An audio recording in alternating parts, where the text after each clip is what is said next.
அவங்கவுங்களுக்கு அவங்கவுங்க இயக்கம் பெருசு. ஆர்எஸ்எஸ் சார்ந்தவங்க, ஆர்எஸ்எஸ்லேருந்து வந்தவங்க அந்த இயக்கத்தை தவறாக சொல்லுவாங்களே. கோட்பாடு என்னங்கிறதா உங்களுக்கு புரியுதுன்னு நினைக்கிறேன். நீங்கள் முன்வைக்கிற தத்துவங்கள் என்னங்கிறதா. அது ஒரு பெரிய நீண்ட நேரம் எடுத்து தர்க்கம் செய்யணும். அதுக்கு இது நேரம் இல்லை. நீங்கள்லாம் விரும்பினா நான் அதுக்காக ஒரு பேசணும்னு நினைக்கிறேன், தெளிவுபடுத்தணும்னு நினைக்கிறேன். இப்போ என் தம்பிக்காகவே ஒரு தடவை பேசணும்னு நினைக்கிறேன். அவர் பாரதிய ஜனதா கொள்கை எதிரின்றார். அப்போ காங்கிரஸுக்கும் பாரதிய ஜனதாவுக்கும் என்ன கொள்கை வேறுபாடு இருக்கிறதா நீங்கள் ஊடகவியலாளர்கள், என் உடன் பிறந்தார்கள் மட்டும் நீங்கள் காங்கிரஸு பாரதிய ஜனதா ரெண்டுக்கும் என்ன கொள்கை வேறுபாடு இருக்கிறதா நீங்கள் கருதுறீங்க? யாராவது ஒரே ஒரு இடத்துல ஒரு கொள்கை வேறுபாடு இருக்குன்னா எப்படி சொல்லுங்க? ஒன்றை என் உடன் பிறந்தார்கள் எல்லாரும் தெரிஞ்சுக்கணும். Congress Bharatiya Janata, between party change no policy change. Congress Bharatiya Janata, DMK and ADMK, இதுக்கெல்லாம் கட்சியில் கொடியில் வண்ணம் மாறும், கொள்கையில் எண்ணம் மாறாது. ரெண்டும் ஒன்று தான். ஏதாவது ஒரு கட்சியில் இந்த இடத்துல இது மாறுபடுதுன்னு சொல்லுங்கள், மறுபடியும் பேசலாம். ஆர்எஸ்எஸ்னுடைய கோட்பாடு என்ன? நாட்டு விடுதலைக்கு போராடிச்சா? விடுதலையை விரும்பிச்சா? இந்த நாடு அடிமைப்பட்டு கிடக்கும்போது, இந்திய பெருநிலம் நானும் நீங்களும் இருக்கும்போது, விடுதலைக்கே இது முன் வச்ச போராட்டத்தின பதில் இருக்கா? அப்புறம் அதை வந்து அவங்க எடுத்துக்க பார்க்குறாங்களா? இந்திய விடுதலைக்கு நாங்கள் தான் பண்ணோம்னா இப்போ மோடியுமே அதிகாரம் மிக வலிமையானது. அண்ணல் அம்பேத்கர் சொன்னது எவ்வளோ வலி தோய்ந்திருக்கும், எவ்வளோ அனுபவம் தோய்ந்திருக்கும். ஏன்னா அவனை விட ஆகச்சிறந்த கல்வியாளன் இல்லை. நம்ம தெற்காசியத்தில் இல்லை, உலகத்திலே சிறந்த கல்வியாளன்னு ஆஸ்திரேலியா அவருக்கு சிலது இருந்திருக்கு. அந்த அறிஞன்னு சொன்னால் கேட்கணும்ல, யோசிச்சு தானே சொல்லுவாப்புல. அதிகாரம் மிக வலிமையானது. அது இவர்கள் அதிகாரம் ரொம்ப ஆபத்தானது. அவங்களுக்கு புரியுதுன்னு நினைக்கிறேன்.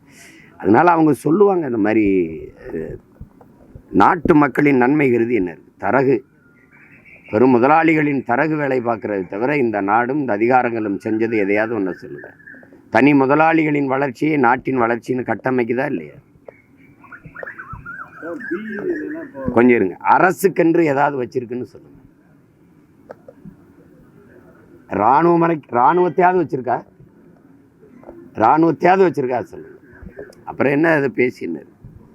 விஜய் காங்கிரஸ் விமர்சிக்கிறதுக்கு காரணம் ஒரு 5 கூட்டணி எதுவும் எதிர்பார்த்துட்டு இருக்காரு. அது இல்லை, முதல்ல தெளிவுபடுத்தணும். என் தம்பி தெளிவுபடுத்தணும். இப்போ நம்ம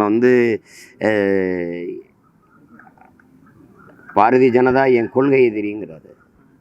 2 முறை திரும்ப சொல்கிறார் 2 மாநாட்டிலையும். திமுக என் அரசியல் எதிரிங்கிறார் தம்பி. அரசியலுக்கும் கொள்கைக்கு என்ன வேறுபாடு இருக்கு? கொள்கை என்ன, அரசியல் எதிரி, கொள்கை எதிரி, இது ரெண்டே எப்படி பார்க்குறீங்க? இப்போ பாரதிய ஜனதா என்னுடைய கொள்கை எதிரினா என் கொள்கை என்னன்னு சொன்னால் தான் அது எதிராக இருக்கா இல்லையான்னு எனக்கு தெரியும். என் கொள்கை என்ன? பாரதிய ஜனதா என் கொள்கை எதிரி, திமுக என் அரசியல் எதிரின்னு சொல்கிறதே ஒருத்தர் கொள்கையாக இருக்க முடியாது. எதனால என் கொள்கை எதிரி பாரதிய ஜனதா? இப்போ நான் சொல்கிறேன், இந்த நாட்டின் மிக முதன்மையான அமைச்சர் ஐயா அமித்ஷா எங்கள் ஊர் மதுரையில் இந்து மக்களின் ஒற்றுமைன்னு பேசுகிறது என் எதிரி, என் கொள்கைக்கு எதிரி. இந்திய மக்களின் ஒற்றுமைன்னு அவர் பேசியிருக்கணும். விளங்குதா? நான் சொல்கிறது புரியுதுன்னு நினைக்கிறேன். இப்போ ஒவ்வொரு இடத்துலையும் நீங்கள் இப்போ எப்படி யோசிச்சு பார்த்தீங்கன்னா, நீங்கள் இது மாதிரி மணிக்கணக்காக பல 100 உதாரணங்களை நம்ம சொல்ல முடியும். ஏன் அது என் கொள்கை எதிரி அப்படின்னு? அது கோயிலை விட்டு வராது, என் குடிசைக்கு வராது. அது வணங்குகிற சாமிக்கிட்ட நிற்கி, நான் வாழுகிற பூமிக்கிட்ட நிற்பேன். அது சாமியை காப்பாற்ற போராடும், நான் பூமியை காப்பாற்ற போராடுவேன். இவங்க எல்லாரும் சந்திர மண்டலத்தில் காற்று இருக்கா தண்ணி இருக்கான்னு பார்ப்பாங்க. இங்கே வாங்கங்க, வாழுகிற பூமியில் இருக்கிற தண்ணியும் காற்றையும் காப்பாற்றுவோங்கிற நாங்கள். முரண்பாடு தெரியுதா? அதுதான் இங்கே இருக்கிற சிக்கல்.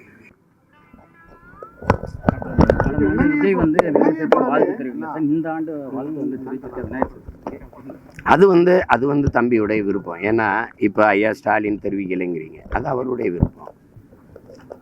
தெரிவிக்கிறது தம்பியோட விருப்பம். அதிலெல்லாம் போய் ஒரு கருத்து சொல்லிட்டு இருக்க வேண்டியது இல்லை. தெரிவிக்காதது இப்போ தெரிவிக்கிறது எல்லாத்தையுமே ஒரு அரசியல் நோக்கத்தோடய பார்க்குறாங்க. அதே தான். நீங்கள் எதை அரசியலாக பார்க்கணுன்னு பார்க்க மாட்டீங்க, எதை அரசியலாக ஆக்கக்கூடாதோ அதை ஆக்குவீங்க. மலையை வெட்டிட்டு போவான், அது உங்களுக்கு அரசியலாக தெரியாது. மண் அள்ளி விற்பான், அது அரசியலாக தெரியாது. தண்ணியை உறிஞ்சி விற்பான், அது அரசியலாக தெரியாது. எதையுமே உங்களுக்கு தெரியாது. அப்போ இந்த மாதிரி சின்ன சின்ன இதை பிடிச்சிக்கிட்டு தொங்குவீங்க. நீங்கள் யானை போவதை விட்டுட்டு கொசுவை பிடிச்சி அடிச்சுட்டு கிடப்பீங்க. உங்கள் பிரச்சனை தானே. யானை போயிடும், கொசு உள்ளே வரும்போது தடுத்து பிடிச்சி அடிச்சுட்டு இருப்பீங்க. இது ஒரு நோய் தான். டயா பூஸ்டர் சுகருடைய ரிமோட் கண்ட்ரோல் இனி உங்க கையில. அனைத்து மருந்து கடைகளிலும் கிடைக்கும். செய்திகளை உடனுக்குடன் தெரிந்து கொள்ள கீழ்கண்ட கேபிள் மற்றும் டிடிஹெச் நெட்வொர்க்குகளில் எம்நாடு செய்தி தொலைக்காட்சியை காணுங்கள். பாதகம் செய்பவரை கண்டால் நாம் பயம் கொள்ளலாகாது பாப்பா.